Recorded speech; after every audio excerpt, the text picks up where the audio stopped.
Laércio, por favor, tem a palavra. O palco é seu. Obrigado. Muito obrigado, doutor Lauro Solidônio, amigo de longa data, embora não tão longa quanto os 25 anos que medeiam a minha primeira participação nos seminários do IBRAC, naquele primeiro seminário realizado no Guarujá, e esta participação aqui, a qual eu fui honrado com o convite para moderar esse painel. Quero dizer da minha satisfação, da minha honra de fazer parte desta primeira geração de profissionais que começaram a atuar na área de concorrência. Muito embora, para dizer a verdade, eu preferia fazer parte da última geração. Mas, enfim, vamos à frente. O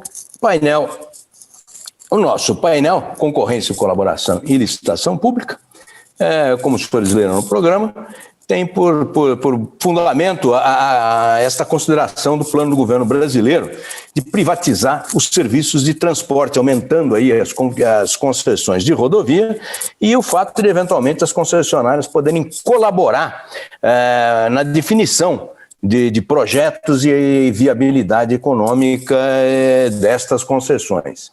E para esse debate, nada mais coerente do que ouvir, invertendo a ordem aí apresentada pelo doutor Lauro, ouvir em primeiro lugar o governo, para podermos depois criticá-lo, como sempre fazemos. Doutor Tiago? Pois muito bem, doutor Tiago Caldeira é o secretário de Parcerias em Transportes, justamente do programa de parcerias de investimentos, o PPI, do governo federal. O doutor Tiago, graduado em Economia e Direito, portanto, reúne conhecimentos mais do que suficientes para navegar nesta área da concorrência, que é a união, que trata justamente da união dessas duas ciências. É mestre em Regulação e Gestão de Negócios pela UNB, e atualmente doutorando em Economia pela Universidade Católica de Brasília. É membro da carreira de consultor legislativo da Câmara dos Deputados, tendo atuado com regulação na ANEEL e como coordenação geral de políticas regulatórias na Secretaria de Aviação Civil. Portanto, o nosso painelista, o doutor Tiago Caldeira, é um profissional que reúne uma larga experiência e deve nos brindar agora com uma exposição a respeito desta sua experiência e dos projetos que nós temos aí à nossa frente. Doutor Tiago, uma boa tarde. Boa tarde, Laércio. Muito obrigado, Lauro, Laércio, pelas palavras e queria parabenizar aqui os colegas, o Arthur, o Ricardo, o Botelho e todos os ouvintes, agradecer ao IBRAC pelo convite ao evento e por essa oportunidade aqui para falar um pouquinho sobre a experiência das licitações do governo federal, que estão bem intensas nos últimos anos. Então, eu tenho alguns slides que eu vou compartilhar aqui agora, e só para motivar um pouco a discussão. Um minutinho só.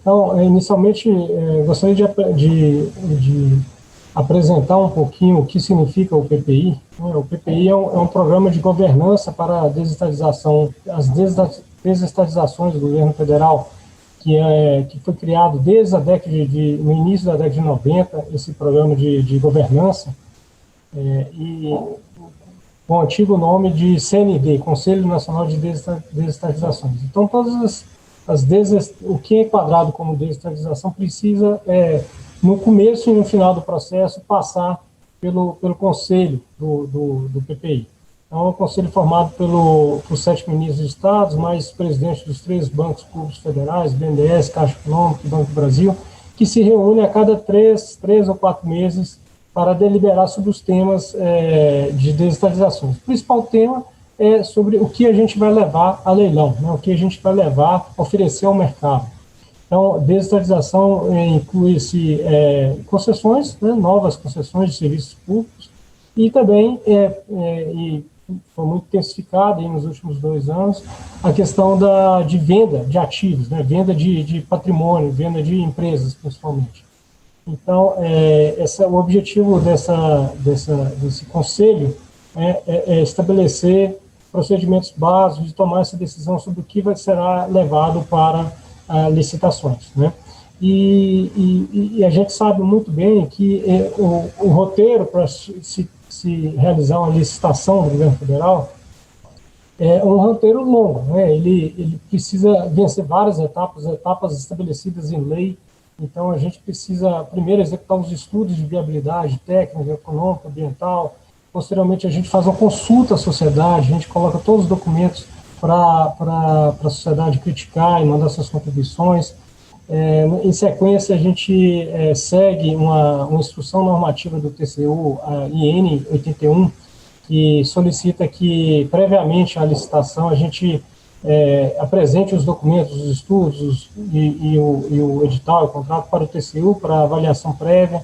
Então, tem essa etapa do TCU e, posteriormente, a gente publica o edital convocando um leilão, uma licitação.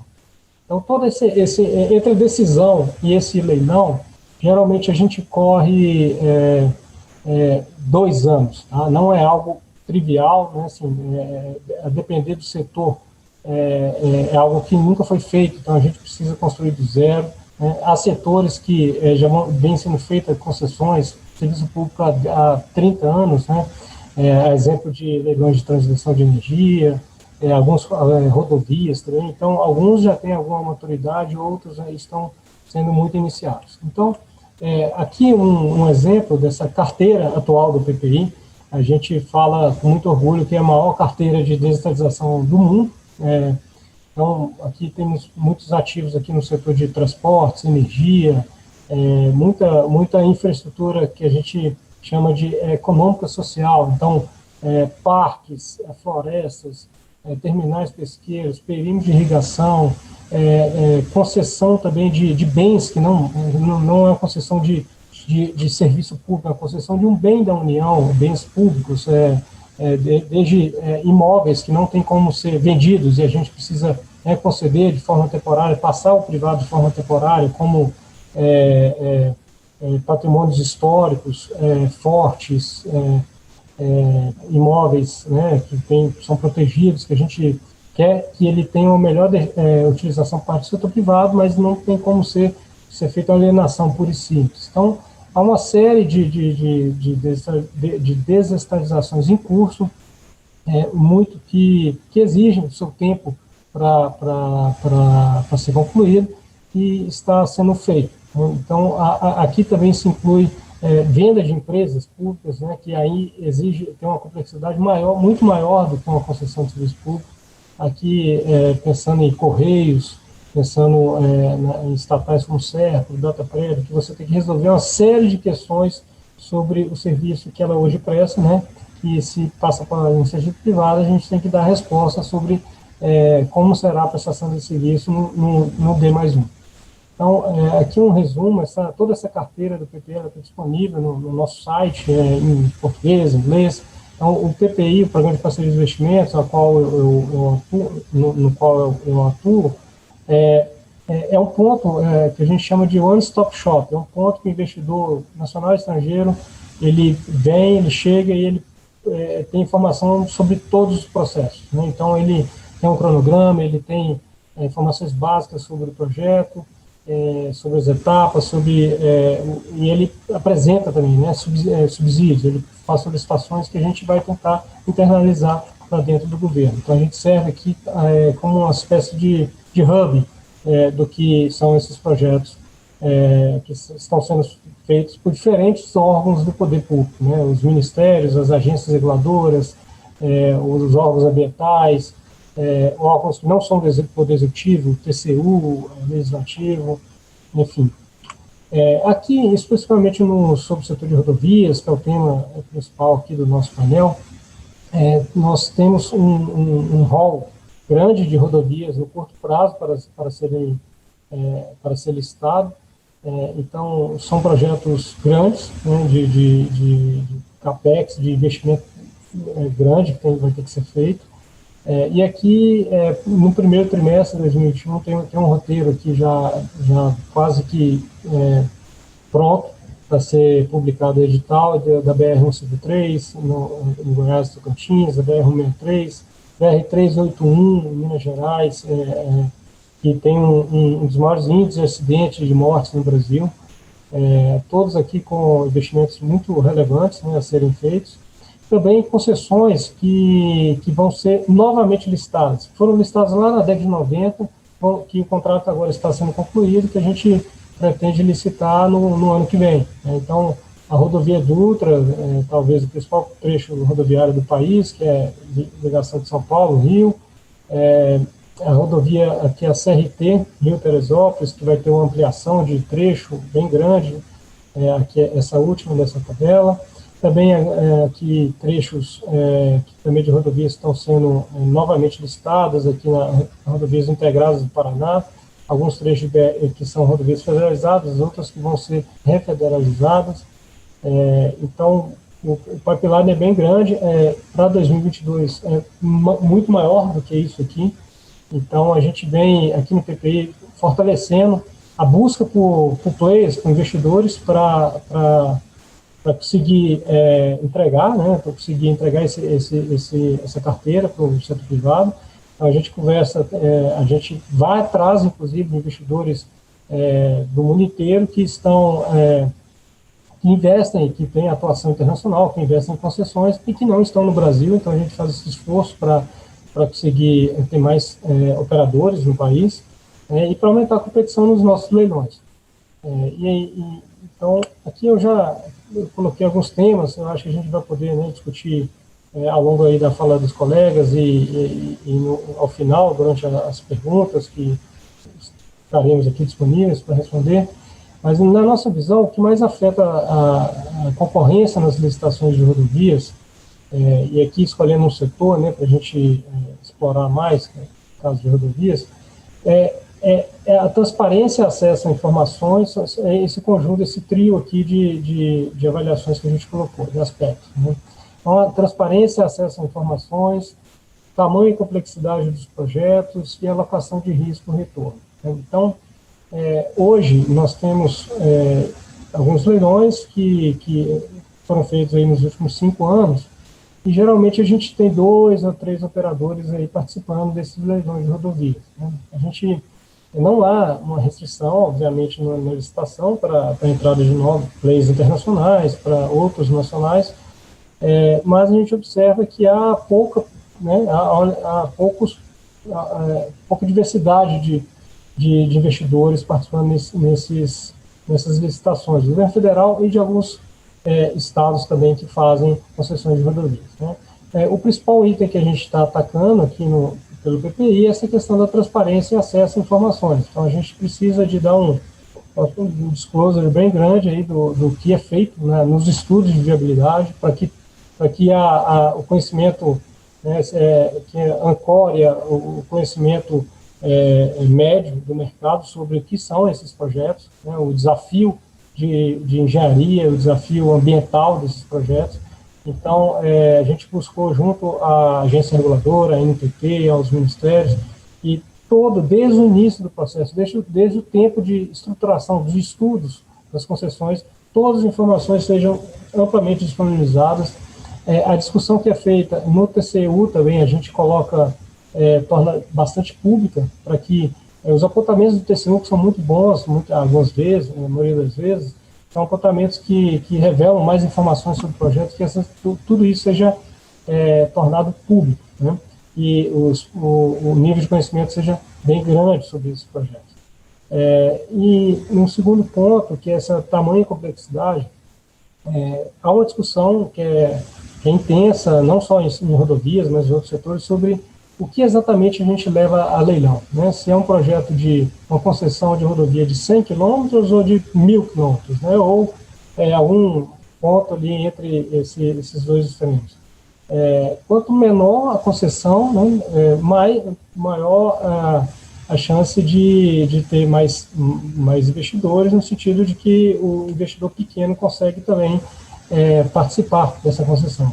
Por outro lado, quando a concessão é muito pequena, o projeto é muito pequeno, os grandes investidores institucionais, principalmente investidores estrangeiros, eles não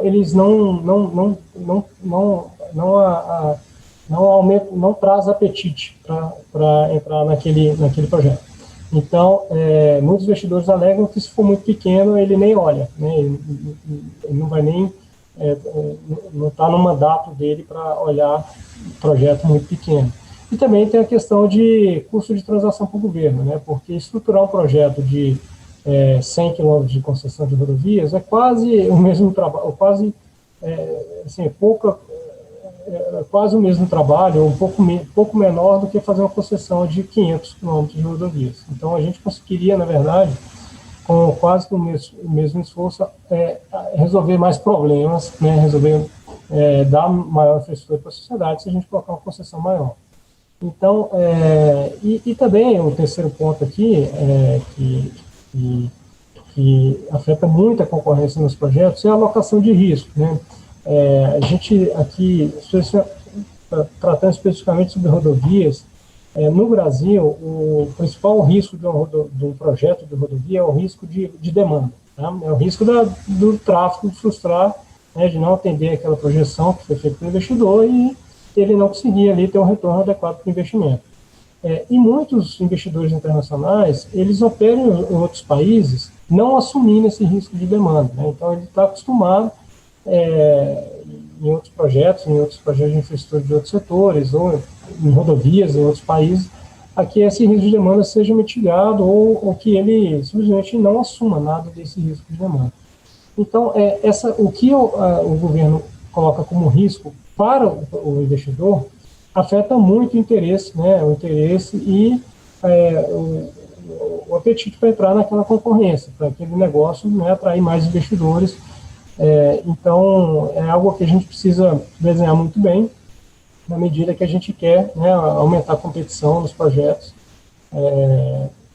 desenhar, né, um taxa de retorno que seja equivalente àquele risco que está sendo colocado ali para o investidor, ou colocar um risco que seja razoável, dado o mercado, né, dado o que se verifica em outros países. Então, são desenhos, né, que a gente precisa tratar, e é importante que pensar que nessa discussão sobre tamanho e complexidade dos projetos e transparência, acesso a informações, que muitas vezes o investidor ele não vai conseguir entrar num projeto sozinho, né? Ele tem muito interesse, mas aquele projeto ou exige uma complexidade de engenharia que ele não tem, ele tem uma expertise em fazer gestão, a operação do serviço, não para fazer a construção do ativo. Então, muitas vezes, ele vai precisar de montar um consórcio, né? A viabilidade para a participação dos investidores em muitos projetos de infraestrutura no Brasil exige que seja composto um consórcio de vários acionistas de diferentes perfis, né?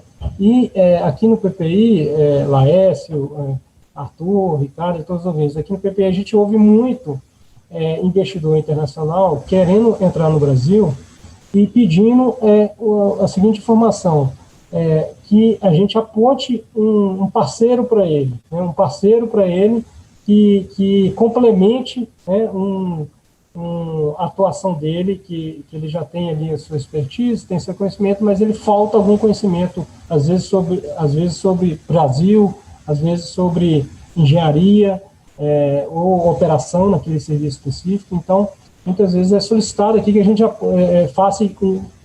faça casamentos, né? Dê informação. Então, a gente não pode, obviamente, né, fazer casamentos, apontar um parceiro para montar um consórcio, mas a gente pode aqui dar informação, e dar informação sobre quem está atuando nas concessões, sobre quem está participando de reuniões. Então, a gente deixa isso tudo muito aberto, né, para mostrar ao mercado que existe muitos parceiros, existem muitos investidores que eles podem trabalhar ali e tentar viabilizar a concessão. Então, eu não vou já passo o meu tempo aqui, vou passar a palavra aos demais colegas e fico à disposição para a gente discutir mais ao final. Obrigado.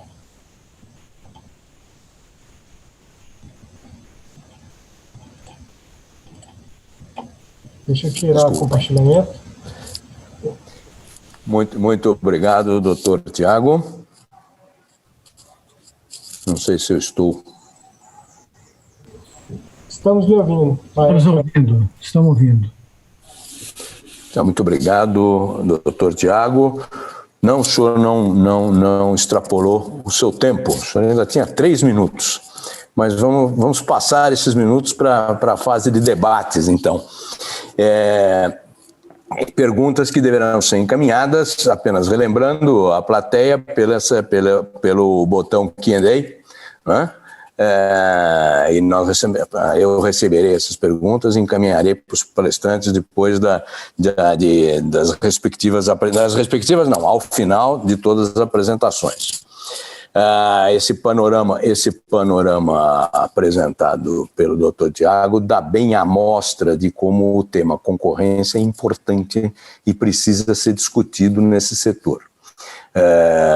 E para nos mostrar as dificuldades e os caminhos viáveis para esse desiderato, eu passo agora a palavra para o doutor Arthur Barrionuevo, que é uma figura que até dispensaria apresentações, mas atendendo a formalidade eu faço questão de fazê-la. Doutor Arthur Barrionuevo, ex-conselheiro do CAD, né, bem conhecido de todos nós, da primeira e da última geração, professor de economia da Fundação Getúlio Vargas, foi conselheiro do CAD, como eu já disse, foi chairman do Conselho de Diretores da FINEP, que é uma fundação de incentivo, de estudos e projetos, enfim, que faz financiamento de estudos e projetos no Rio de Janeiro. Foi secretário de Tecnologia, de Desenvolvimento da Tecnologia no Ministério da Ciência e Tecnologia. Foi consultor da Anatel e tem uma atuação muito destacada nessa área de telecomunicações, além de ser autor de inúmeros artigos em revistas e jornais técnicos nessa área, inclusive com a publicação de um livro, Law and the Economics of Telecommunications in Brasil. Portanto, é um profissional que não só passou pelo governo em mais de uma oportunidade, mas como tem uma larga experiência em questões regulatórias e participações desse tipo de política governamental que nós estamos tratando aqui nesse painel. Então, para aproveitar a experiência do Dr. Arthur Barrionuevo, vamos ouvi-lo. Por favor, Dr. Arthur. Boa tarde, obrigado, Laércio, pela apresentação gentil. Antes de mais nada, eu queria agradecer ao IBRAC, na figura do seu presidente, o Dr. Lauro Seridoni, pelo convite.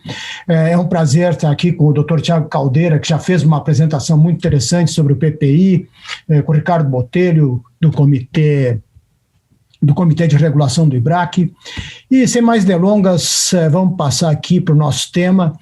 Eu vou tratar mais da questão da contradição que existe, e aqui tem uma certa dialética, né?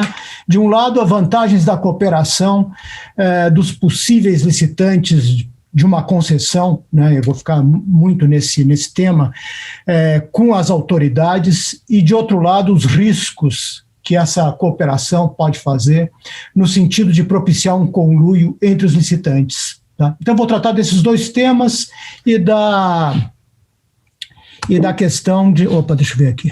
Vamos passar para o próximo. Tá? Bom, PPI, eu só vou ressaltar um aspecto, que é da cooperação.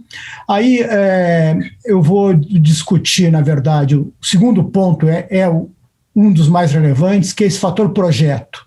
Tá? E onde a gente discute a contribuição das concessionárias para facilitar a definição dos projetos e viabilidade de concessões. O RDC e o PMI. Então, o RDC é aquele regime que foi criado para as obras da Copa do Mundo, etc. Tá?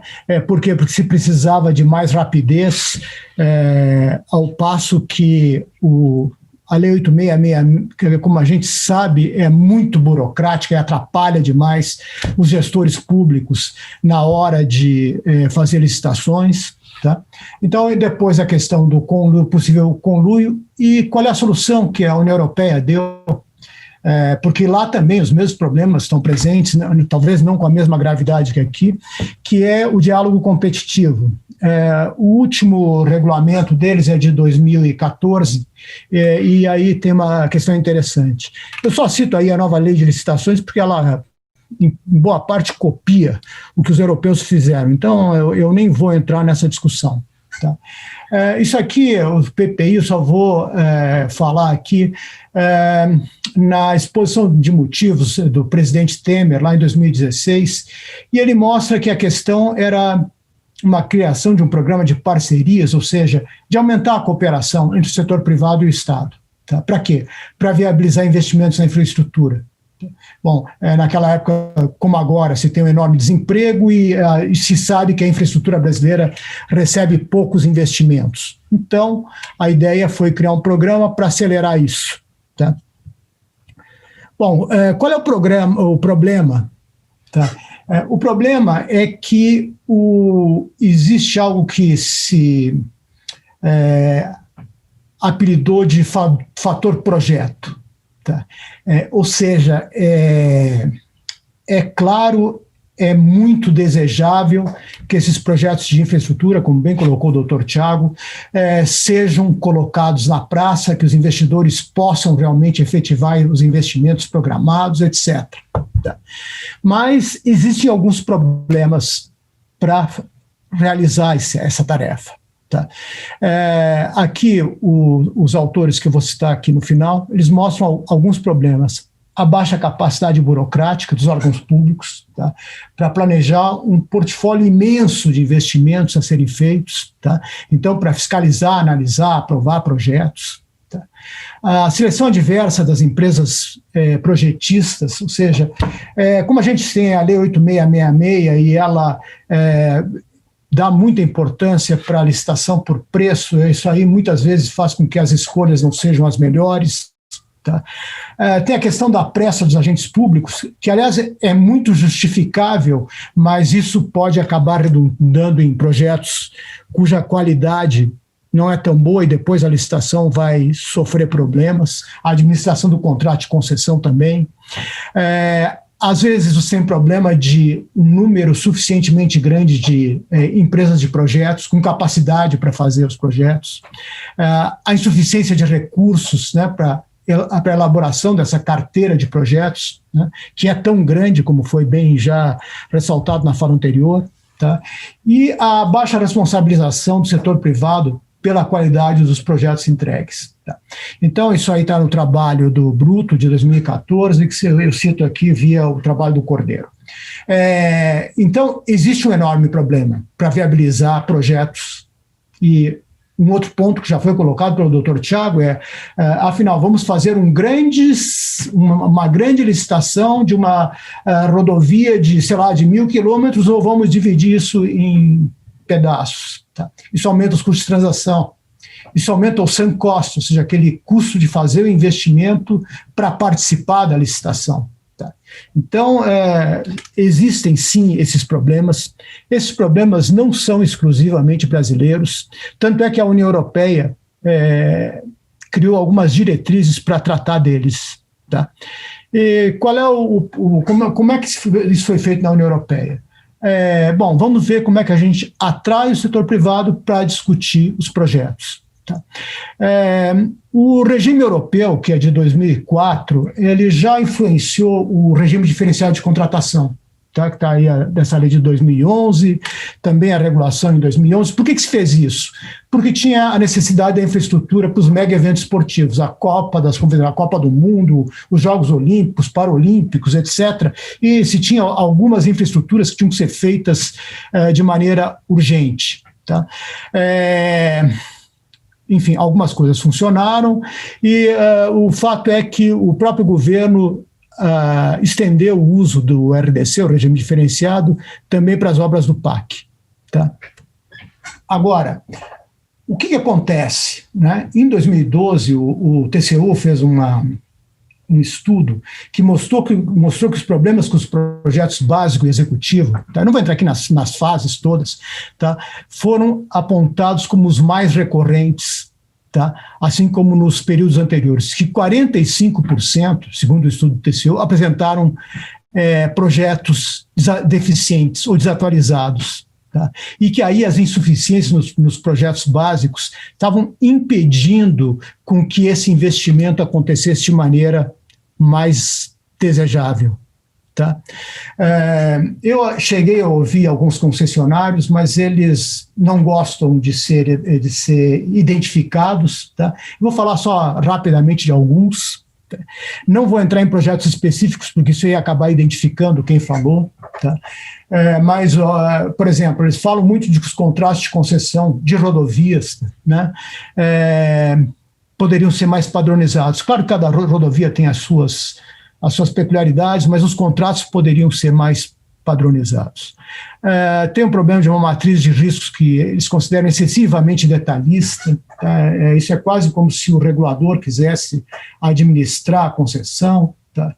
E depois tem algo que é positivo, que é se fazer mix de trechos de rodovias, mais filé com mais osso, mas também os concessionários atuais acham que isso poderia ser melhor discutido para se chegar à composição de mix mais adequado. Então, só para mostrar que existem problemas, tá? E esses problemas existem também nos projetos básicos, etc., que são licitados. Tá?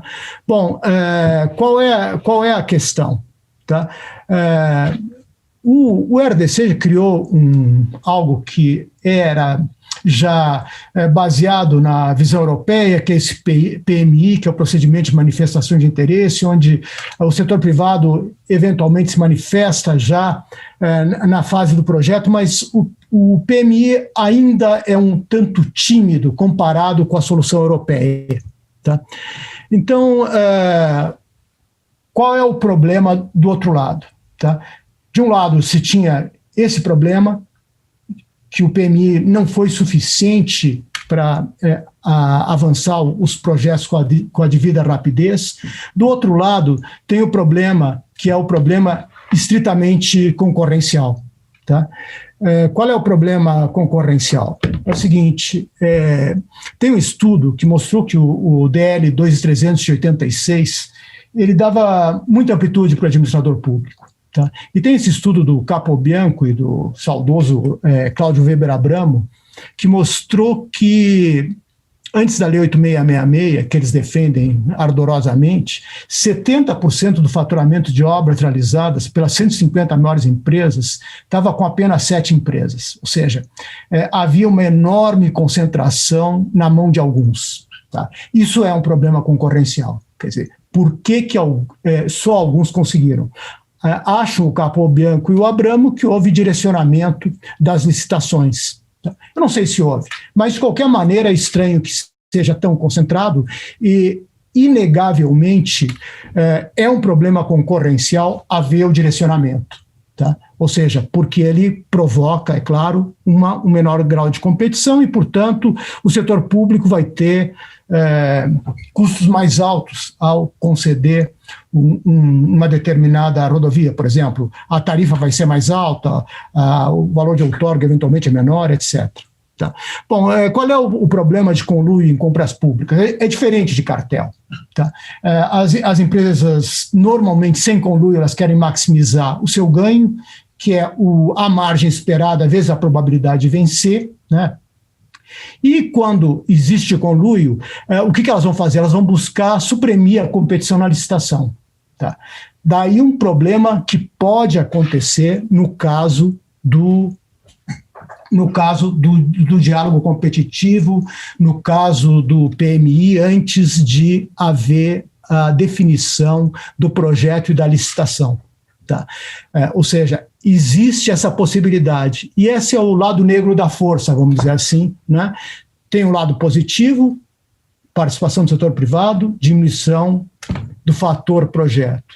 Tem o lado negativo, um hipotético conluio em compras públicas ou em licitações públicas, no sentido mais amplo.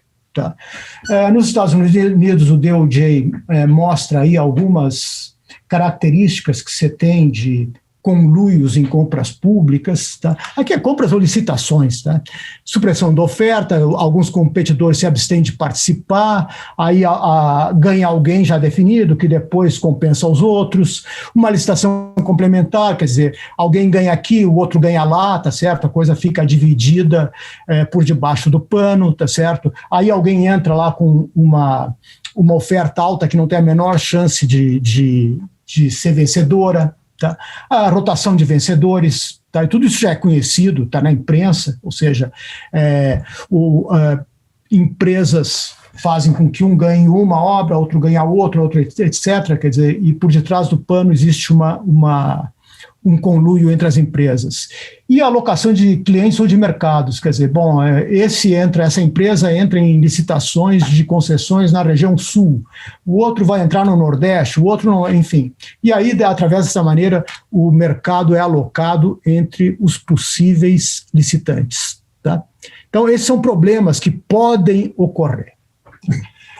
Eu acho que é importante tanto para o governo se preocupar com isso, como também o setor privado, tá? Para que uma empresa não seja pega de maneira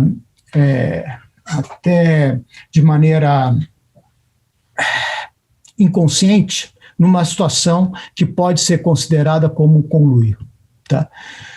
Bom, como a União Europeia fez para tratar dessa contradição?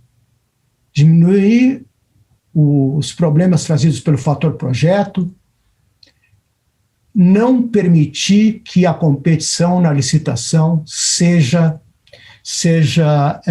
prejudicada pelo fato de haver uma comunicação prévia entre alguns licitantes e a autoridade que vai promover a licitação.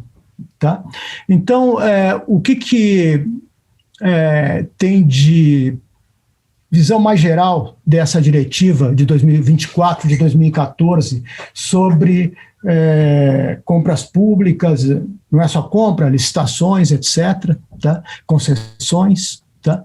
E, na verdade, a questão é o seguinte, vamos primeiro, como é que a União Europeia caracterizou as vantagens de troca de informações. Tá? As autoridades podem ter uma flexibilidade adicional, tá? Ou seja, que permite negociação. Tá? Isso aumentou a taxa de sucesso das licitações na União Europeia. Tá?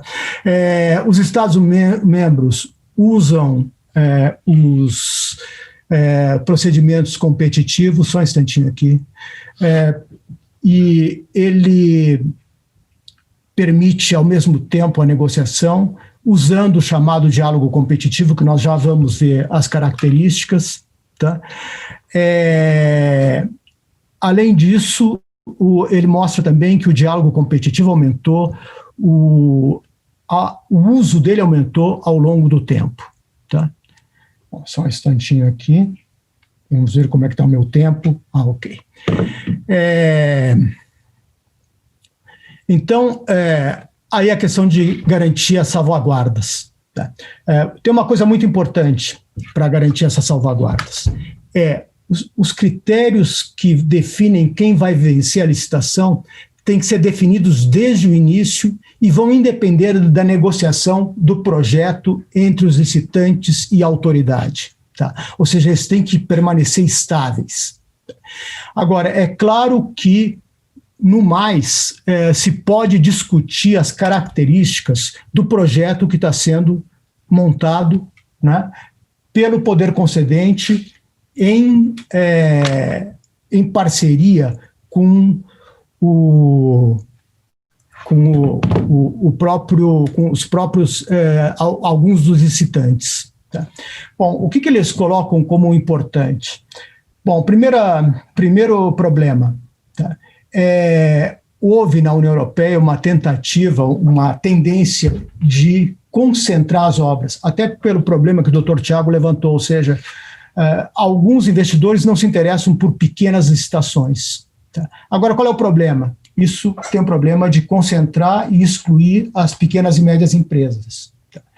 A própria Lei 8666, uma das suas inspirações foram os médios e os pequenos, as pequenas empresas de engenharia, tá? Que se sentiam excluídas das licitações públicas, né? E a partir do momento em que a Lei 8666 lhes deu uma oportunidade de definir os novos parâmetros, eles criaram algo extremamente burocrático que, em tese, facilitaria a entrada no mercado dessas menores empresas. Isso acabou se mostrando não tão verdadeiro, por um motivo muito simples. Existiu, por causa de toda a burocracia da Lei 8666, um enorme custo para participar, para se qualificar a participar de uma licitação. Tá? Então, e as grandes empresas, obviamente, têm mais vantagens nesses custos administrativos que as pequenas. Tá? Que mais? Bom, o artigo 30, né, já entro aqui na parte final da minha fala, é o que define o diálogo competitivo. O que é isso? Bom, se vai haver um diálogo prévio entre os licitantes e a autoridade, tem que existir algumas regras para evitar que os licitantes façam algum tipo de conluio. Tá? Então, primeira coisa, qualquer empresa pode se qualificar para participar do diálogo competitivo. Tá? Ou seja, para participar daquela fase que faz o projeto. Tá? Mais ainda, tem um limite mínimo de tempo para que as empresas possam decidir participar dessa fase de fazer o projeto, que deve ser no mínimo de 30 dias. Tá? Que mais? Os operadores, tá? Que eles são até convidados pelas autoridades, eles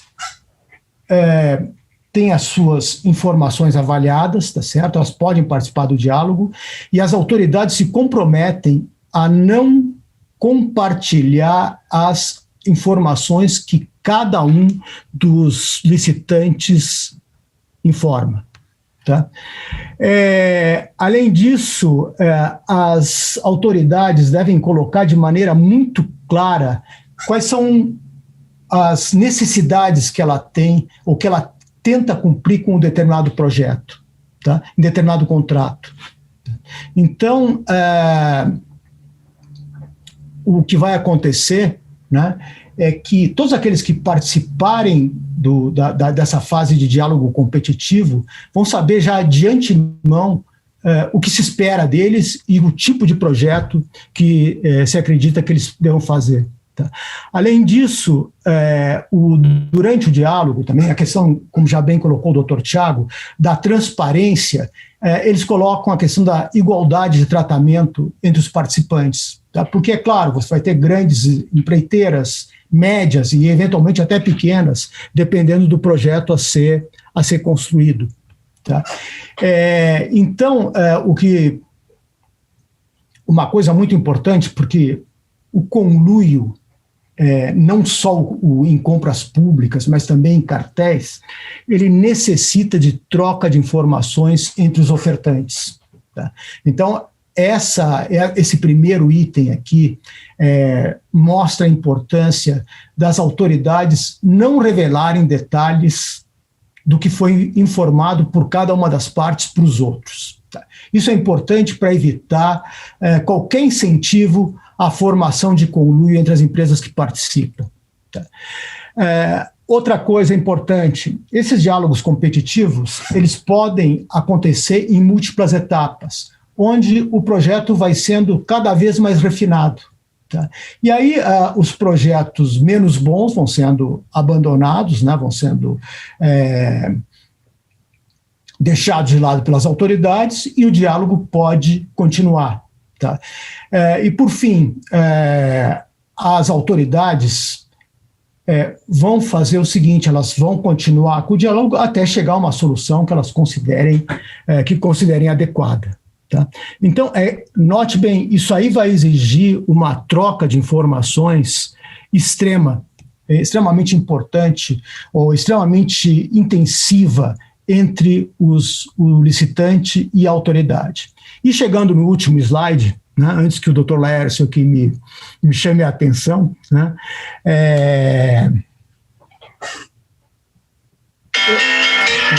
só um instantinho.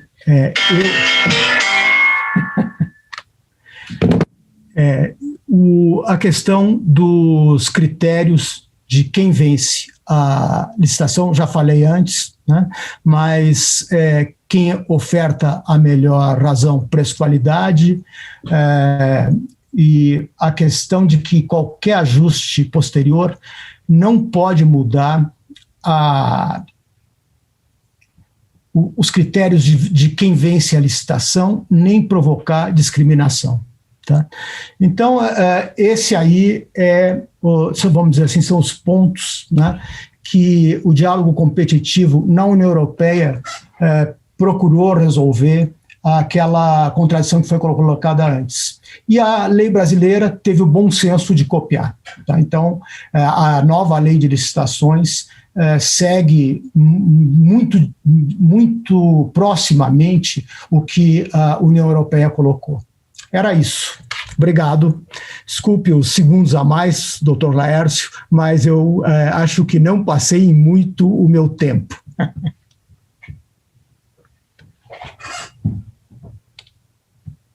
Laércio. Não, você foi quase rigoroso na observância do seu tema, Arthur.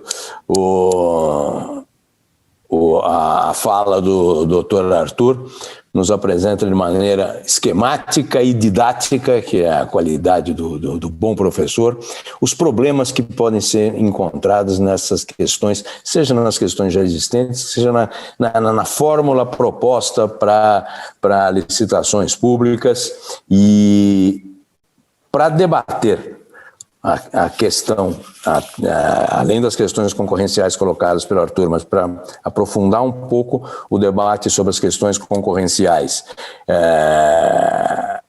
existentes nesse setor, nada mais adequado do que ouvir um especialista em regulação, né? Aliás, o nosso diretor de regulação do IBRAC, Dr. Ricardo Botelho, que é bacharel em Direito pela Faculdade de Direito do Largo de São Francisco, Master em Economia pelo King's College de Londres, onde se graduou onde obteve o título com distinção, e sócio fundador. Desculpe, eu fiz aqui uma confusão. O doutor Ricardo é Master em Economia pela GV de São Paulo, formado pelo Largo de São Francisco, Master pela GV e Master em Direito Concorrencial Europeu, onde se graduou com distinção pelo King's College de Londres. Portanto, um profissional altamente gabaritado para apresentar a discussão que virá a seguir a respeito dos pontos apresentados pelos palestrantes anteriores. Portanto, doutor Ricardo, está com a palavra. Apenas relembrando aos membros da plateia, aos participantes, assistentes, que podem já endereçar suas perguntas através do botão Q&A aqui do programa. Ok, doutor Ricardo, por gentileza. Obrigado, Laércio. Boa tarde.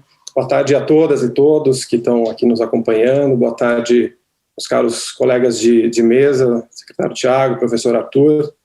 Uma grande satisfação participar desse evento excelente do IBRAC, né? Mais uma vez, o IBRAC conseguiu colocar de pé um seminário de altíssimo nível, dessa vez com todas as circunstâncias adversas, né, e não foi diferente no resultado. Acho que temos aí uma programação de ótima qualidade, então por isso aproveito para parabenizar o IBRAC, o Lauro, o Celidônio, o Bruno Drago, Zé Carlos Gusto, a Dora, né, e todo mundo que tem participado da organização, e agradeço ao professor Arthur pelo convite de participar desse painel, uma grande honra, e a gente espera manter aqui o altíssimo nível, né? Vamos fazer um esforço para manter o alto nível das discussões, tanto nos outros painéis, quanto dos meus colegas aqui que me antecederam nessa mesa.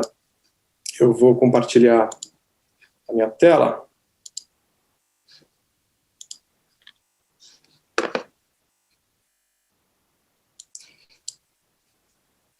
E bem, na discussão de concorrência e colaboração em processos licitatórios, o meu enfoque aqui,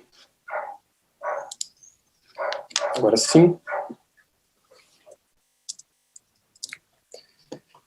será complementar ao dos meus colegas, e a ideia é cobrir questões jurídicas concorrenciais que surgem dessa tensão, né, como o professor Arthur bem descreveu, entre essas dinâmicas de competição e colaboração em licitações.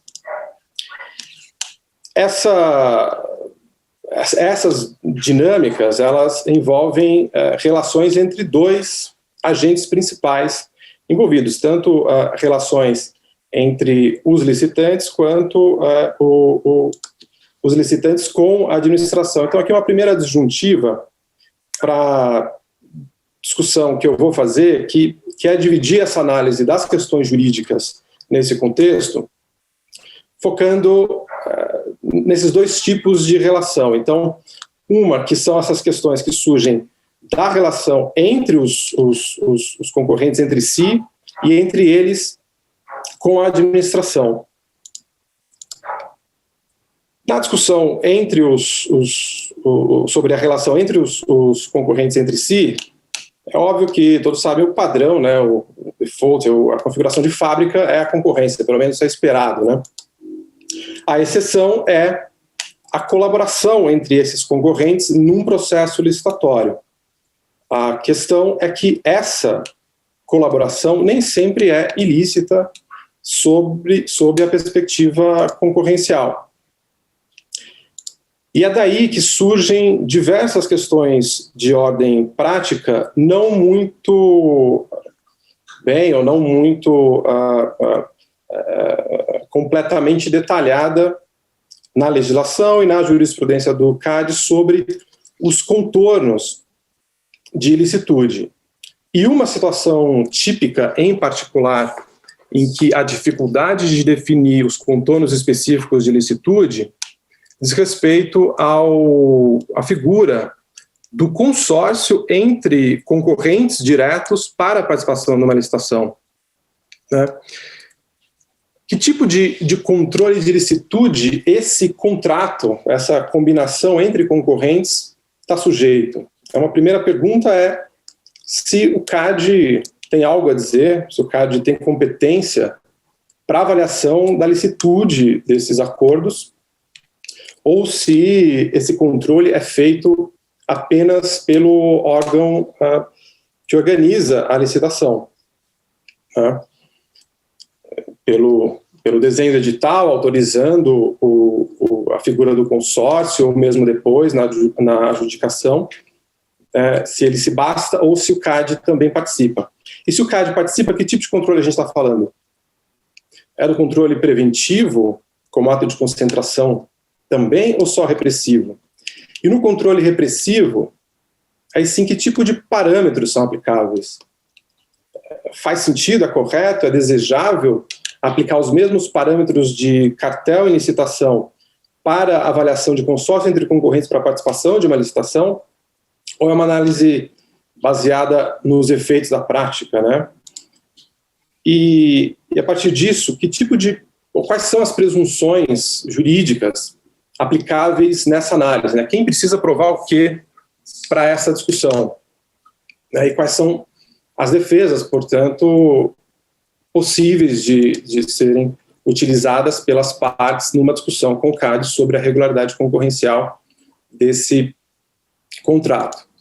Já no enfoque da relação dos licitantes com a administração pública, o padrão é uma colaboração básica, né, uma interação cooperativa, licitantes à administração, que deriva, obviamente, dos princípios de boa-fé, transparência, publicidade, eficiência e probidade, que instruem as regras relativas à licitação, e a exceção, como meus colegas já trataram muito bem aqui, é essa figura, ou essa prática, da colaboração mais intensa entre licitantes e administração na própria construção da solução a ser contratada pela administração.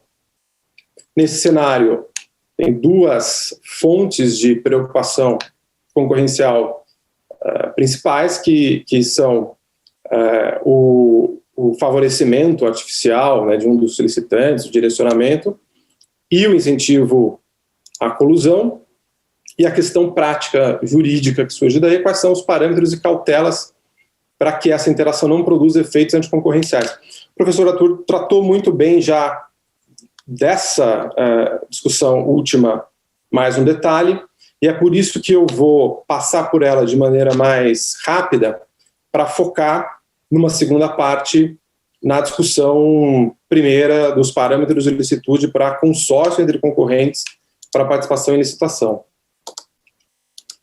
Então, rapidamente, a gente tem duas figuras interessantes para olhar nessa discussão. O PMI, que é um instrumento que hoje existe, que serve à administração para que ela busque parceiros para ajudá-la a desenvolver essa solução, né? Isso já é um instrumento bastante utilizado, está previsto no decreto de 2015, recentemente alterado.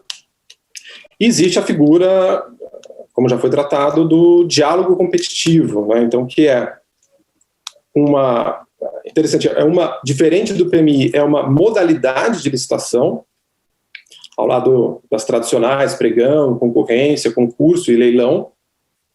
Está previsto no PL, né, de nova lei das licitações, esse é um PL que já tramita há bastante tempo no Congresso e que ainda precisa passar pelo Senado, como o professor Arthur já colocou, e a inspiração principal é o instrumento, a figura que já existe no direito europeu, né, o diálogo concorrencial, essa terminologia que eles usam lá em português, para essa figura. As normas brasileiras se inspiram bastante ali.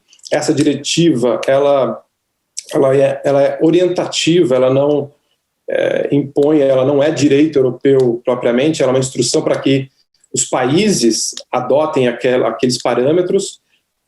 Vários países adotam, alguns com ligeira diferença e alguns ainda não adotam. Então, mas essa diretiva, ela é uma referência importante, não só no que existe hoje na Europa, mas também inspirando outras jurisdições. E ela ela coloca uma colaboração intensa, principalmente dos concorrentes com a administração, e menos, né, ela não incentiva por si, né, uma colaboração entre os licitantes.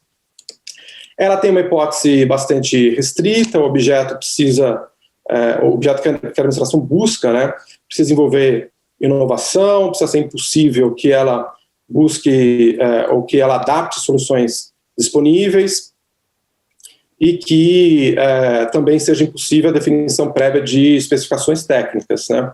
É preciso também que a administração tenha que identificar meios e alternativas para a solução das suas necessidades e que considere os modos de disputa aberto e fechado não adequados para uma apreciação própria das variações entre as propostas, né. E aqui um detalhamento do que tem no PL, né, confirmando que o professor Arthur já colocou, que ele é grandemente influenciado pela diretiva europeia. Então, com relação especificamente à gestão de informações da administração, o PL traz as vedações que já existem lá na Europa de vedação de divulgação de modo discriminatório que possa implicar vantagem para algum licitante, né, de informação. Vedação, a revelação pela administração aos outros licitantes das soluções propostas por eles, sem, obviamente, o seu prévio consentimento. E a exigência de que as reuniões sejam registradas em ata e gravadas em áudio e vídeo. Com relação às cautelas para não favorecimento, também segue as diretrizes que estão lá na diretiva europeia, de divulgação prévia de necessidades e exigências, critérios pré-definidos, admitindo todos os interessados que se qualifiquem para esses critérios objetivos. Após a conclusão da fase de diálogo, juntada aos autos, né, dos registros e gravações, né, que não sejam confidenciais, a possibilidade de a administração solicitar ajustes, também como existe na Europa, é possível desde que não implique discriminação nem distorção à concorrência entre as propostas, e o diálogo ele é conduzido pela forma mais complexa de condução de licitações pela administração, que é uma comissão com pelo menos 3 servidores com a possibilidade de órgão de controle participar, monitorando e depois dando um parecer sobre legalidade, legitimidade, economicidade da licitação.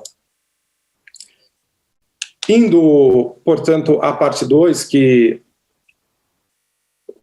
é a parte que me cabe em especial, a pergunta que eu faço aos universitários, né, e aos ex-universitários aqui, que no fundo somos todos nós, concorrente pode combinar, deixar de concorrer com o outro? Isso é lícito? É possível que isso seja lícito em alguma medida? A resposta intuitiva seria não, mas a resposta correta é sim. Claro que sim, às vezes podem. Por exemplo, num compromisso instrumental, numa operação de aquisição de ativos ou de ações, em que os vendedores se comprometem com os compradores a não concorrer. Isso é um acordo de não competição perfeitamente ilícito, desde que atendidos os parâmetros da jurisprudência consolidada do CAD, de limitação temporal, material e geográfica. No meio do caminho, a gente tem essa figura, que é o foco aqui, do consórcio entre concorrentes em licitação. Ele está justamente, literalmente aqui nessa zona cinzenta entre o ilícito e o lícito, né? E a partir dessa esquematização gráfica, a pergunta é o que então caracteriza a ilicitude, ou pode caracterizar a ilicitude, em relação a essa figura. Não é, como essa figura mostra, a existência de um acordo de não competição entre concorrentes diretamente. Não é isso que caracteriza a ilicitude concorrencial, é mais do que isso. Quais são os parâmetros para identificar, então, quando isso existe, né? E quais são as presunções aplicáveis? Para responder, a gente precisa olhar primeiro para os 2 controles possíveis do CAD a respeito disso. No preventivo, todos aqui sabem que a lei limita a possibilidade, ela prevê uma isenção do dever de notificação como ato de concentração dessa figura dos consórcios quando destinados às licitações. Embora a existência desse controle fosse até desejável, né, justamente pela dificuldade de identificar os critérios precisos de licitude, né, e da gravidade de uma discussão sobre essa licitude em controle repressivos, seria até interessante que houvesse essa possibilidade desde que essa notificação fosse articulada com alguma regulamentação específica do momento dessa notificação, como, aliás, até a lei concorrencial traz essa previsão no artigo 89, parágrafo único, mas que, pela existência da isenção vinculada aos contratos destinados a licitações públicas, essa previsão do parágrafo único do 89 é, em grande parte, ociosa. Então, sobra o controle repressivo comportamental. Em relação a ele, a primeira conclusão é que a aplicação automática dos parâmetros de análise para a figura dos cartéis em licitação não seria o mais desejável, né? O CAD reconhece amplamente a, digamos, ambivalência dessa figura, no sentido de que, embora possa trazer riscos de limitação à concorrência, ela também pode, sim, conduzir a eficiências ou a soluções que não seriam alcançadas ou alcançáveis na inexistência desse consórcio. O guia recente do CAD de combate a cartéis em licitações, aliás, um guia muito bom e recentemente até premiado internacionalmente, né, como a melhor soft law do ano passado, né, pelo DCR, registra exatamente isso. Na seção de figuras legais que podem ser utilizadas para a implementação de estratégias anticompetitivas, está o consórcio em licitação, que pode eventualmente ser justificável, mas é preciso tomar cuidado, né? Então, visto que o CAD tem sim competência para avaliar a licitude desses acordos, né, sob o controle repressivo, comportamental, quais são os parâmetros para essa análise, portanto? Para isso, a gente precisa percorrer rapidamente os elementos centrais da figura do ilícito concorrencial de forma mais ampla.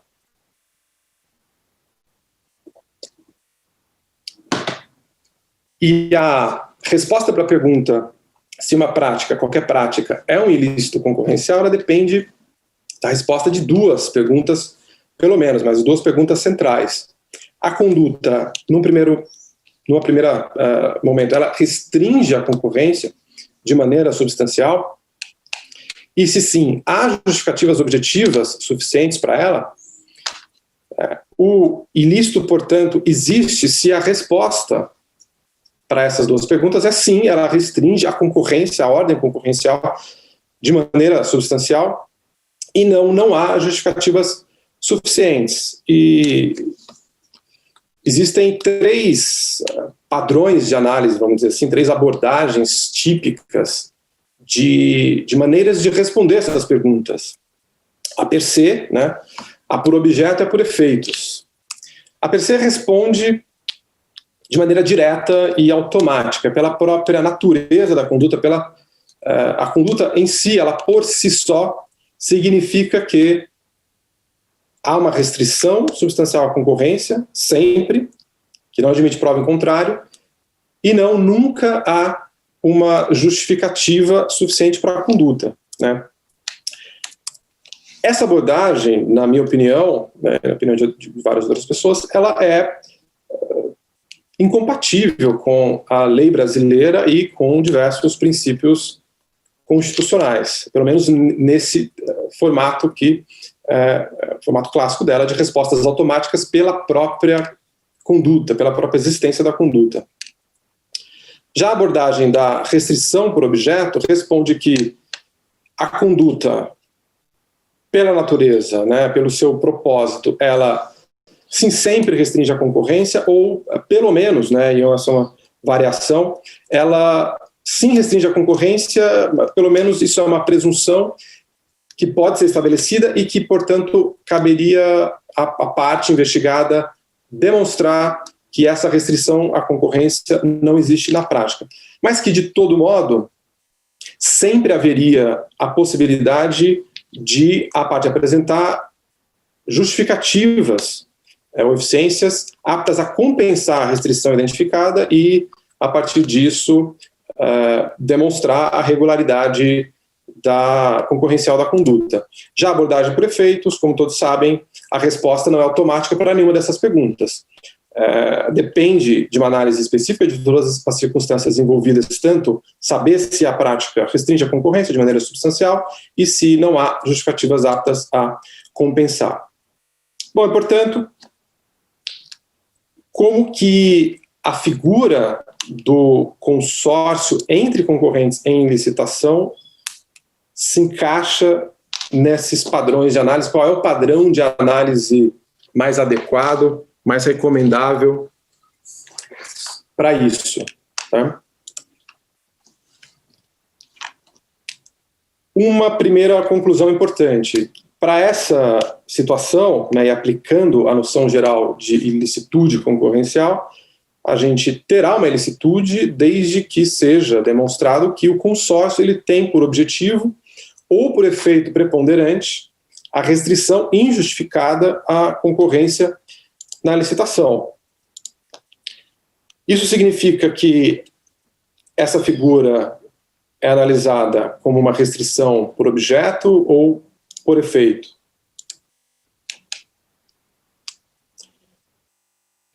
No detalhe, do desdobramento dessas duas perguntas para a figura, né, é preciso, portanto, responder especificamente se o consórcio é capaz de impedir, no caso concreto, a viabilidade da concorrência, ou seja, ele reduz significativamente o número de competidores viáveis a ponto de impedir a viabilidade da concorrência na licitação, que tem um errinho de digitação aqui, é licitação, e se sim, a pergunta que sobra a ser respondida, isso é muito importante, é se não existem justificativas que possam compensar essa restrição identificada, e essa defesa sempre deveria, a rigor, estar aberta às partes nesse tipo de discussão, né? No caso específico, é preciso avaliar se o consórcio não estaria, eventualmente, lastreado em justificativas econômicas, por exemplo, né, a combinação de expertises que justificam a sua existência e que, portanto, não recomendam a condenação do contrato, das partes, né, por uma prática anticompetitiva. E terminando, então, e essa volta para responder a pergunta principal, é que não faz sentido, obviamente, aplicar os parâmetros, né, o padrão de análise da figura da ilicitude per se para esse caso, mas o padrão ele está, em alguma medida, aqui, né, no sentido de que o CAD teria alguma autonomia para definir, de acordo com a política concorrencial, sua prioridade de enforcement, se aplica uma análise de restrição por objeto ou por efeitos, mas que, pela natureza da prática, seria, no mínimo, indispensável que houvesse a possibilidade de as partes demonstrarem que a conduta não restringe a concorrência de maneira significativa, ou seja, não seria adequado e razoável, mesmo possível, uma presunção absoluta, sem possibilidade de demonstração em contrário, de que a figura de um cartel, de um consórcio entre concorrentes por uma licitação é uma prática anticompetitiva, é um cartel pela própria natureza dela. Com isso, doutor Laércio, eu concluo a minha exposição, na minha marcação aqui, extrapolando em alguns segundos apenas o tempo determinado. Muito obrigado mais uma vez. Doutor Ricardo, muito obrigado a você, considerando sempre que alguns segundos é um conceito absolutamente relativo. 600 podem ser alguns, mas não foi o caso.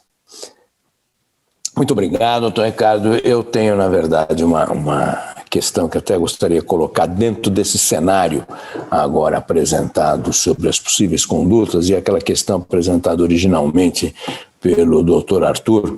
Gostaria de entender realmente e que se fosse debatido e explicado em que momento, em que medida o citado diálogo competitivo ajuda a reduzir os riscos do conluio. E eu teria uma pergunta também para o doutor Tiago, que na verdade é uma curiosidade a respeito das sistemáticas aí empregadas pelo governo ou da atenção que o governo tem prestado nessa questão, que tem a ver com a questão da habilitação econômica nas concorrências. Quer dizer, em que medida a habilitação econômica que vem representada aí por poderosos fundos de investimento pode ou possibilita a compra da capacidade técnica e em que medida isso pode ser aceito como viável. Então, eu acho que para a primeira pergunta eu chamaria o doutor Arthur, né, para que desse uma exposição a respeito da questão dos diálogos e perguntar se estamos passando aí pela figura da coopetição. Na verdade, é uma espécie de competição, né? Por quê? Porque os licitantes, se bem que eles cooperam não tanto entre si, mas sim com o poder concedente, né? A competição é mais um ganho que todos têm quando cooperam entre si, tá? É claro que indiretamente acabam sendo beneficiados, porque se o projeto for melhor, a possibilidade de fazer uma oferta mais adequada aumenta, né? Então, sim, indiretamente até tem uma característica de competição. A outra questão é o seguinte: o diálogo competitivo ele tem uma vantagem porque ele regulamenta a troca de informações, ele regulamenta como deve ser a relação entre a autoridade e os licitantes. Vamos notar o seguinte: conluio pode existir de qualquer maneira. Tá? O que nós estamos falando aqui é, se houver a cooperação para definir o projeto, como evitar que isso aumente a probabilidade de conluio. Tá? E aí eu acho que as regras de transparência, de troca de informações, de sigilo, que a legislação europeia, a diretriz europeia sugere, ela ajuda bastante a minimizar esse risco de haver um incentivo maior ao conluio. Laércio, então minha resposta seria essa. Só dizer mais uma coisa, eu estou recebendo perguntas diretamente, eu acho que elas tinham que ser encaminhadas a você, né? Deve ter havido algum problema de ordem técnica, porque eu recebi apenas 2 perguntas de uma pessoa só. Então, se você então são essas perguntas que você... Então eu acho que são essas mesmo, tá bom? Então depois você direciona, por favor. Obrigado.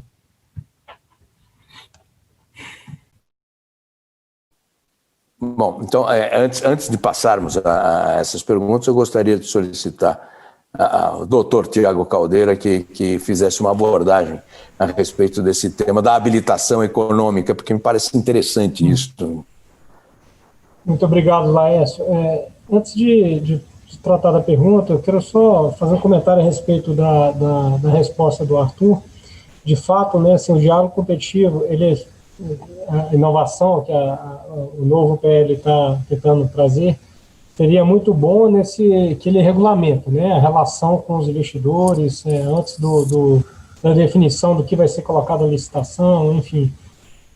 A gente aguarda com ansiosidade essa aprovação, trazer isso para dentro do nosso ordenamento jurídico, mas o que a gente entende é que, de certa forma, na ausência da lei, a gente tenta fazer esse diálogo competitivo na prática, né? Assim, e aí eu dou um exemplo aqui dos roadshows do nosso aqui do PPI, dos ministérios, né? O que a gente entende por roadshow? É consultar bastante o mercado antes, desde o nascimento do projeto, né? Ouvir, estar próximo do mercado, mas, claro, de forma seguindo boas práticas, seguindo a melhor, sendo transparente, dando acesso a todos.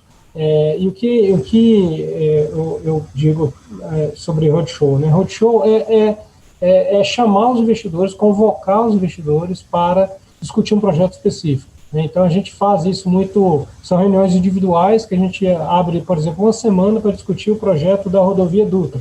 Fizemos isso em junho deste ano.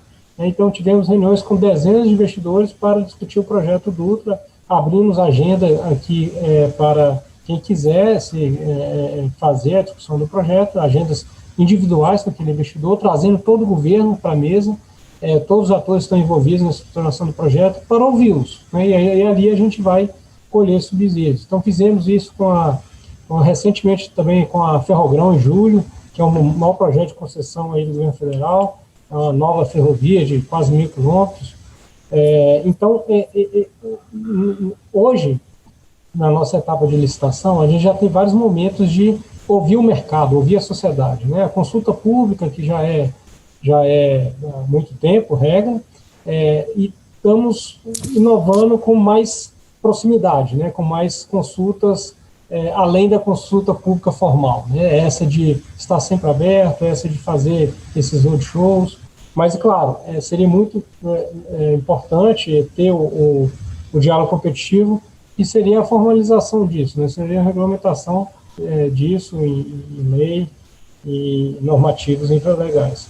Mas, indo para a pergunta aqui do Laércio, desculpa o parênteses, de fato, o nosso entendimento, há uma tendência dentro do governo federal, acho que não só dentro do governo federal, mas também nos estados, municípios, de diminuir bastante o que se exige de habilitação técnica, né, e migrar para a habilitação econômica. É uma lógica sobre isso, né? Hoje, para alguém participar da licitação, ele tem que cumprir todos os requisitos de habilitação. Habilitação jurídica, técnica e econômica. A técnica, geralmente, se solicita que ele tenha já uma experiência pretérita, né, de gestão em algo muito parecido com aquilo que será levado à licitação, né? Ocorre que em muitos setores a experiência de engenharia, de gestão, é muito simples, né? Você pode você fazer uma obra de infraestrutura, uma obra de engenharia civil, né? Você hoje tem milhares de empresas que podem executar aquele tipo de obra. Mas que executou uma obra de engenharia civil naquele setor, talvez seja restringir demais o mercado. Então, a gente tem uma tendência de recomendar aos órgãos que fazem as licitações, que estão ali executando as licitações, que confiem mais na habilitação econômica e exigem menos habilitação técnica. E o que significa isso? A ideia por trás é que, se o investidor, se ele tem dinheiro, se ele tem bilhões de reais ou centenas de milhões de reais de dinheiro disponível para aplicar naquele negócio, ele compra a habilitação técnica que ele quiser, né? Em quase todos os casos isso se aplica, né? Ele pode contratar um profissional que ele quiser, ele pode muitas vezes comprar empresas dos setores em um estalar de dedos, né? Então, no nosso entendimento, a gente deveria confiar mais na habilitação econômica, né? Exigir ali um volume, por exemplo, de integralização de capital antes na SPE, na Sociedade de Propósito Específico, antes da assinatura do contrato, exigir garantia de propósito, garantia de execução, etc. E reforçando, então, a habilitação econômica e diminuindo bastante aí a habilitação técnica, né? E é uma recomendação nossa que, aos poucos, vem sendo seguida em diversos setores, principalmente no momento aí de liquidez gigantesca aí no mercado internacional, a liquidez de recursos financeiros, né? Nós temos trilhões de dólares sendo remunerados a taxas negativas, então fundos de pensão no mundo inteiro, com muito dinheiro ali sobrando mesmo, que poderiam, né, assim, se a gente coloca uma habilitação técnica ali, você pode excluir esse potencial investidor de entrar no setor aí necessitado de investimentos, sendo que ele poderia hoje entrar no Brasil e contratar quem ele quiser, né? Então, tentei responder um pouquinho o Laércio, mas devolvo aí para o nosso mediador. Eu gostaria, então, de aproveitar nessa linha, Tiago, encaminhar uma pergunta feita pelo nosso presidente, o Dr. Lauro Ceridônio, a respeito de como que a PPI tem tratado essa possibilidade de cláusula de reajuste em moeda estrangeira, se isto não ampliaria o interesse de investidores e, portanto, indo exatamente na linha do que você acaba de responder, aumentando, portanto, a competitividade, lógico. Gostaríamos... Excelente tema, é algo bem importante para a gente, Laércio e Lauro. Hoje, né, tem uma previsão na Lei do Real e também um decreto-lei de 1969 que proíbe contratos entre privados no Brasil indexados ao dólar, né? Então, se eu quiser fazer um aluguel, se eu tenho meu apartamento, quiser alugar meu apartamento e colocar lá uma cláusula de indexação, de reajuste com base na variação do dólar, é proibido, né? É ilícito isso. Mas tem algumas exceções trazidas lá nessa legislação, que a gente tem muito interesse de que sejam ampliadas essas exceções, possibilitando que em vários setores de infraestrutura seja possibilitado que seja celebrado contratos indexados ao dólar, tá? Desde que uma das pontas ali, uma ponta será o ofertante da infraestrutura, né, o concessionário, e a outra ponta, que é a outra contraparte ali do contrato, seja um exportador, ou seja, um usuário que tem receita em dólar. Então, se ele tem receita em dólar, a gente quer deixar que ele possa fazer um contrato de despesa em dólar, de compra do serviço de infraestrutura em dólar. Então, ali seria um hedge natural, né, que existe, que a gente quer aproveitar para levar uma receita em dólar para o ofertante da infraestrutura. Esse concessionário aí de porto, do setor elétrico, de ferrovias, de aeroportos, de diversos setores. Então, só que para fazer isso a gente precisa mudar a lei. E já tem o PL que trata sobre isso, PL 2889. Também tem um PL que é enviado pelo Poder Executivo que altera a legislação sobre câmbio no Brasil, que trata sobre esse tema também. Então, os dois temas a gente vem um esforço bem grande do governo federal para impulsioná-los lá no Congresso, porque aprovando essa lei, seria possível aproveitar esse hedge natural que existe no setor de infraestrutura e reduzindo o risco, né, o chamado risco cambial. Muito bem, muito obrigado. Na sequência da observação de que nós tínhamos recebido duas perguntas da mesma pessoa, houve uma chuva aqui de perguntas, e muito embora nós sejamos o único evento da tarde, portanto uma certa licença poética para irmos um pouco além do tempo, eu já quero advertir que nós não vamos ter oportunidade de colocar todas as questões. Eu quero trazer uma questão aqui endereçada para o Ricardo Botelho, e essa pergunta vem do Dr. Pedro Zanota, que, aliás, teve um ataque apoplético aqui quando eu inadvertidamente chamei a audiência de plateia. Talvez como cacuete dos meus tempos de apresentador de auditório. Mas a pergunta feita pelo Dr. Pedro para o Dr. Ricardo é a seguinte: a fronteira entre o lícito e o ilícito em consórcios é bastante tênue. Isto é o óbvio, não? O diálogo competitivo seria uma alternativa, mas há outras, que não dependam propriamente da autoridade. Que cuidados ou providências poderiam ser tomadas nesse caso? E a complexidade e o tamanho do objeto licitado entrariam também na categoria de justificativas econômicas? Essa é a colocação do Dr. Pedro. Ricardo, por favor. Obrigado pela pergunta, Dr. Pedro. Satisfação. Bom, acho que o diálogo competitivo, na minha leitura, ele instrumentaliza uma forma de colaboração intensa entre licitantes e autoridade para uma situação em que a autoridade tem uma necessidade e não sabe como atendê-la e precisa de informações, estudos e propostas de solução para definir o escopo do que ela precisa contratar e aí sim realizar essa contratação, né? Na discussão, eu acho que então essa instrumentalização ela deve ser cercada dos parâmetros de cautela para evitar o direcionamento e também o conluio, mas ela em si, na minha leitura, não traz solução própria ou específica para os riscos de conluio. Eles continuam, né, existindo, né? Então,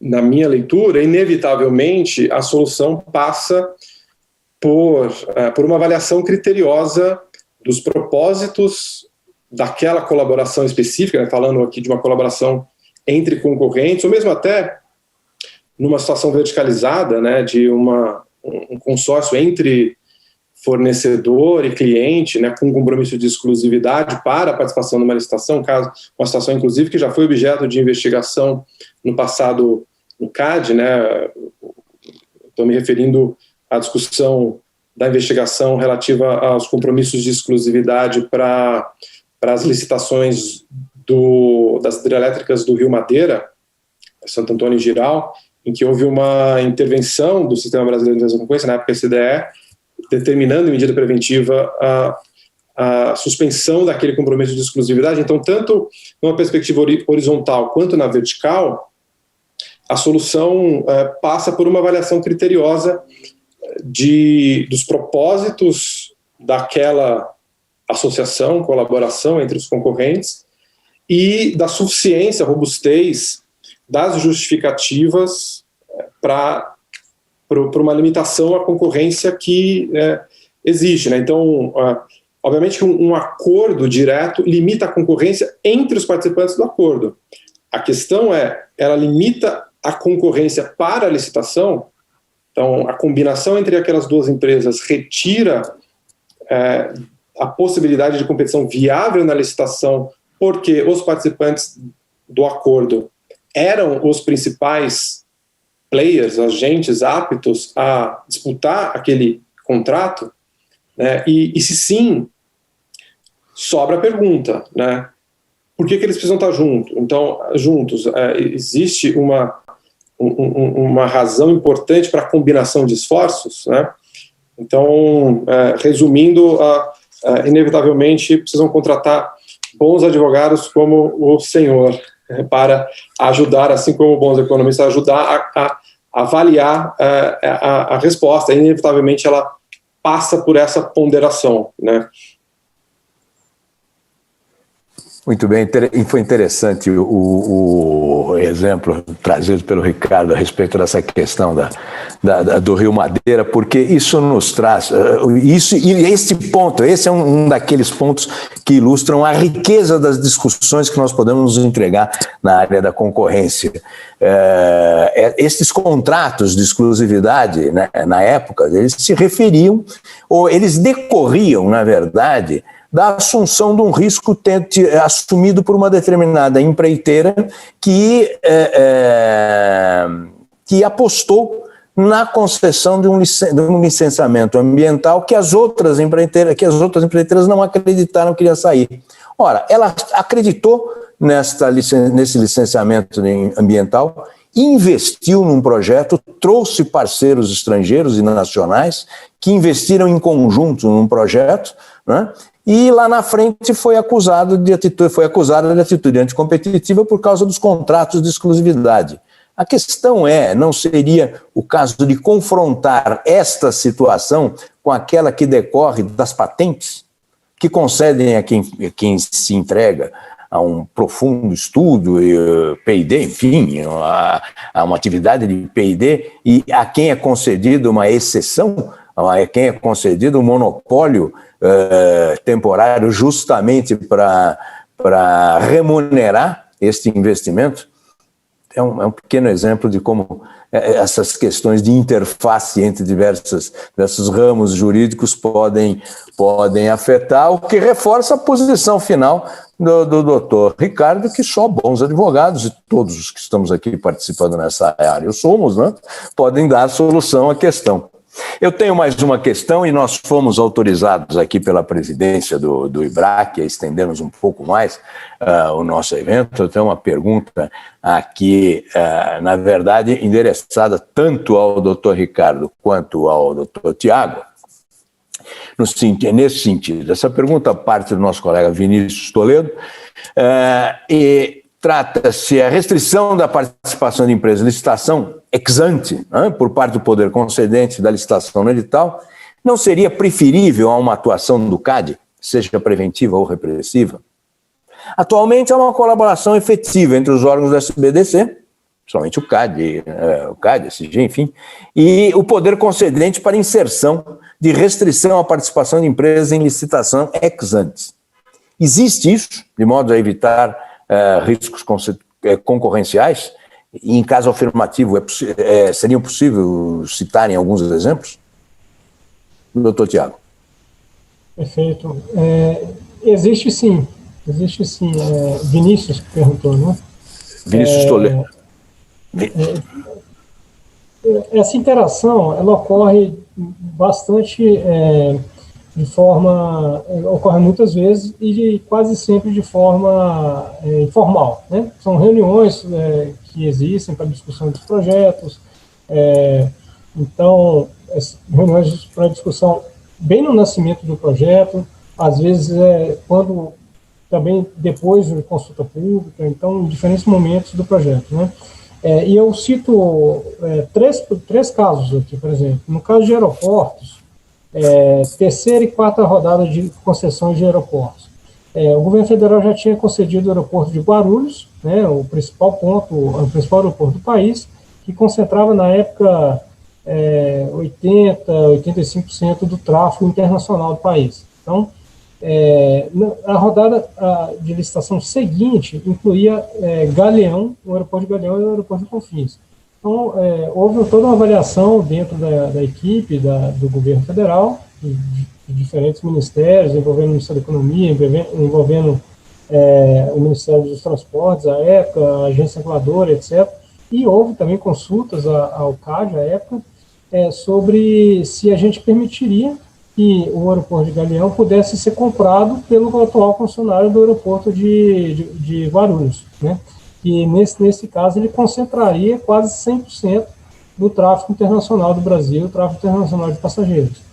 E aí foi feito, eu participei dessa discussão, dessa análise técnica, a gente fez uma ampla avaliação sobre se existe competição entre aeroportos naquele setor, naquele objeto ali que é de tráfego internacional de passageiros, de cargas também, sobre qual nível de competição, etc., qual ganho possível para o sistema, e a gente fez uma restrição. A gente colocou que a restrição que quem participava, o concessionário de Guarulhos não poderia participar da licitação do Galeão.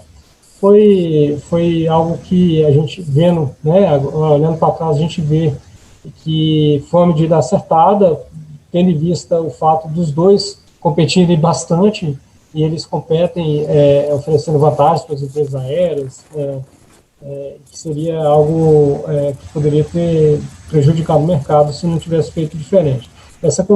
Teve uma interação forte entre os órgãos da época, e agora, outros dois casos são do mesmo setor, no setor de arrendamentos portuários. Tá? A gente tem um caso recente, um leilão que vai ser colocado agora, ser publicado, talvez edital ainda este ano, e leilão até meados do ano que vem. São dois arrendamentos portuários de terminais de combustíveis no Porto de Santos, a STS-08 e o STS-08A. A regra que está sendo colocada ali é de que quem comprar um terminal não pode ganhar o outro. Tá? Isso porque são dois terminais importantíssimos no Brasil para a cadeia de combustíveis, né, para a cadeia de distribuição de combustíveis. Então, ali a ideia é evitar que um único player domine, né, o acesso à importação de combustíveis no Brasil. Então, teve uma análise profunda que foi feita, foi colocada em consulta pública e discutido. Na época, teve grande participação do secretário da SEAI, do Ministério da Economia, nos textos que iriam entrar em audiência pública, né, o Ministério da Infraestrutura, antigo Transportes, consultando a SEAI, e também teve, né, assim, um amplo diálogo em todos os entes de governo, do poder público. E um outro também é o arrendamento portuário, não quero me estender muito, mas foi realizado já o leilão, lá em Santos também é um arrendamento portuário importante, destinado à carga de celulose. Então foi feita uma análise lá de que se os atuais arrendatários de outros terminais que já operam celulose comprasse adquirisse essa licitação, ele dominaria toda a ponta ali de exportação, né, a saída ali de exportação que é pelo Porto de Santos, da produção de celulose quase que do Brasil inteiro, né, assim, quase do Brasil inteiro não, mas de uma ampla região do Brasil que produz celulose. Então ali foi colocada a restrição de que quem opera já terminal de arrendamento de celulose no Porto de Santos a um determinado nível já de capacidade não poderia participar da licitação desse novo terminal. Então, várias licitações que ocorrem em diferentes setores, há essa discussão, tá? Em ferrovias está tendo uma discussão bem intensa agora com o TCU sobre a licitação da FIOL, Ferrovia Integração Oeste-Leste, que é de Ilhéus até Caetité, na Bahia, sobre se restringe atuais concessionários a participar também da licitação. Então, é algo que é feito muito, um pouco por meio de consultas públicas, mas muito também em discussões mais informais, vamos dizer assim. Bom, Vinícius. Isso. Por favor, Ricardo. Acho que, bom, a experiência do secretário Thiago riquíssima e já cobriu bastante da pergunta. Eu só complementaria para dizer que você perguntou se é preferível, né, e essa alternativa. Na minha leitura, acho que é importante que esse cuidado seja...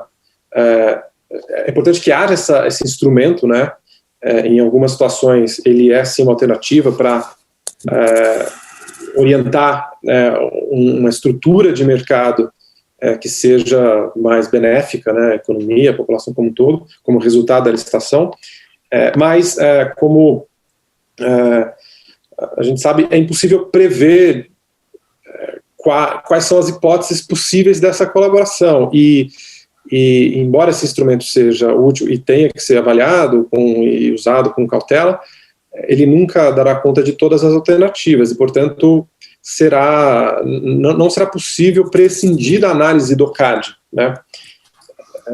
No caso, em controle repressivo, que é um instrumento que o CAD tem para fazer isso, né, que não é o ideal, na minha opinião, mas não dá para prescindir, né? Eu já vi esse argumento sendo colocado em discussões exatamente sobre esse assunto, né, de que o edital poderia limitar consórcio, como não limitou, tudo pode, né? E eu não acompanho esse raciocínio porque, embora o edital não tenha limitado o consórcio, qualquer consórcio, o consórcio entre player A e B, ainda é possível que esse eventual consórcio restrinja a lei de defesa da concorrência. E o CAD chega à conclusão de que é um ato ilícito e, portanto, não pode continuar. E, além disso, as partes podem ser punidas, né? Então, por exemplo, pensa no seguinte, num contrato com um escopo complexo, a administração não sabe de antemão se serão 6 ou 2 interessados, no fim das contas, né? Ou 8 ou 3 interessados. Se forem 8, um consórcio entre o primeiro e o segundo, enfim, entre 2, não inviabilizaria potencialmente a competição, mas se forem 3, né, talvez o consórcio entre os 2 seja, sim, a impossibilidade de uma competitividade efetiva naquela licitação. Então, esse controle continua sendo possível. E só para fechar, no preventivo, né, talvez surja a questão de se o CAD poderia, embora haja a isenção de notificação como ato de concentração, a isenção obrigatória, a isenção do dever de notificação obrigatória, se o CAD poderia chamar o ato, se ele poderia exigir que as partes notifiquem, usando do poder previsto no parágrafo 7º do artigo 88, se eu não me engano, de exigir notificação de operações realizadas no período dos últimos 12 meses, né? E eu entendo que o CAD não tem essa prerrogativa, porque esse dispositivo não alcança essas situações.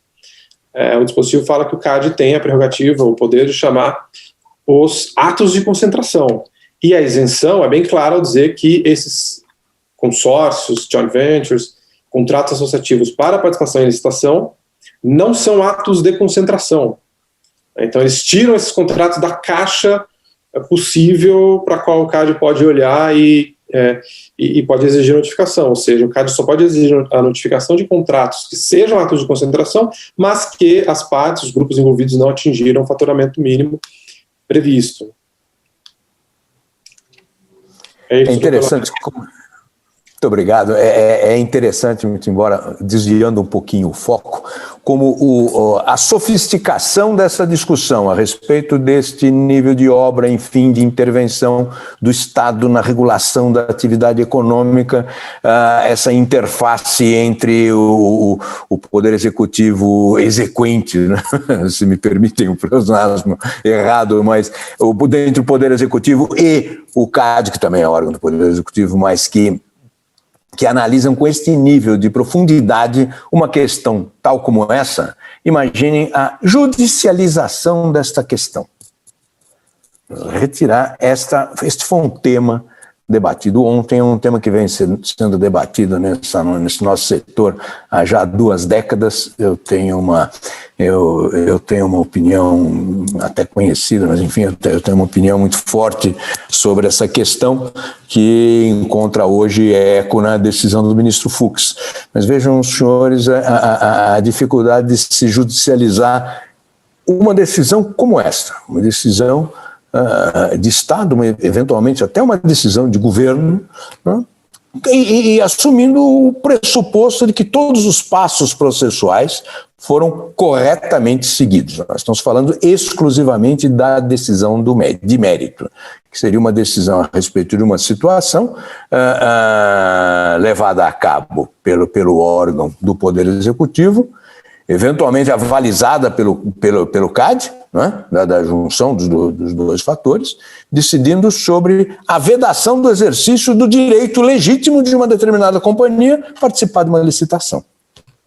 Então, é mais um tema de contraste que poderia ser trazido aqui para essa questão. Eu queria só encerrar fazendo uma pergunta, até mesmo de curioso, né, para o doutor Arthur Barrio Nuevo, e que tem a ver com uma questão muito comum na área de licitação, né, que é a questão do direcionamento da licitação. Eu perguntaria ao doutor Arthur como é que a teoria econômica enfrentaria esta questão, isto é, como o poder público pode investigar se as propostas apresentadas não estão justamente procurando direcionar a licitação. E faço essa pergunta para encerrarmos. Justamente essa é a questão do diálogo competitivo, né? Quer dizer, bom, primeiro que conluio pode acontecer com, sem diálogo, etc., e acontece. Não é o fato dos licitantes cooperarem que vai fazer com que aí eles decidam realizar um conluio. Agora, de fato, aqui a discussão bom, mas e se eu aumentar o grau de conversa com eles, de troca de informação com eles? Isso aí pode levar a um direcionamento da licitação? Olha, eu acho que não mais do que normalmente poderia ocorrer. Tá? Ou seja, o fato... bom, primeiro, tem direcionamento que está vinculado não à Lei de Defesa da Concorrência, mas a outro tipo de problema, né, de captura do setor, do agente público e tal. Agora, aqui, no caso da participação no diálogo competitivo, realmente essa possibilidade se coloca. Tá? Como é que eu acho que as regras do próprio diálogo competitivo ajudam a diminuir a probabilidade disso? Tá? Primeiro, é muito aberto, qualquer um pode participar da fase inicial do diálogo. Tá? Então, se 2 ou 3 se combinam de tentar fazer um direcionamento, primeiro, eles não serão os únicos. Outros poderão entrar e fazer propostas que mostrem para a autoridade que existem outras alternativas que não aquela de 2 ou 3. Então, acho que isso é muito positivo. Segunda coisa que eu acho importante das regras do diálogo competitivo e que ajudam a evitar esse possível direcionamento. As regras de quem vai ganhar estão definidos antes, já na pré-proposta original. Tá? Como eu vou decidir quem vai ganhar? Tá? Então, eu acho que isso também ajuda a manter um maior grau de competição. Tá? Ou seja, do que seria se os possíveis licitantes, além de participarem da questão de fazer o projeto básico, etc., também entrassem na parte de definir como é que vai ser feita a licitação. Tá? Pela legislação europeia não acontece isso. Tá? E aí, independente de como é que se chega a um projeto básico que a autoridade acha mais relevante, todo mundo que queira participar poderá participar com regras já definidas antes de haver o diálogo competitivo. Tá? Então, eu acho que existe dentro da legislação antídotos para essa possibilidade de direcionamento de licitação. Muito bem, senhores. Com esta cereja no bolo da discussão que foi colocada pelo professor Arthur agora, eu quero agradecer ao doutor Tiago Caldeira, ao doutor Ricardo Botelho e ao professor Arthur Barrionuevo pelas interessantíssimas e riquíssimas apresentações feitas para discutir este instigante tema, né, que é o instigante tema do ponto de vista teórico, do ponto de vista econômico e jurídico. Lógico que nesse tema de licitações nós temos outras discussões que são de natureza policial, mas que não interessam aqui, não interessam para a abordagem que estamos fazendo aqui. Então, renovo meus agradecimentos aos três palestrantes, assim como renovo meus agradecimentos ao IBRAC pelo honroso convite feito para que moderasse esse tema e, como já foi dito aqui, devolvo à organização e aos estúdios do IBRAC.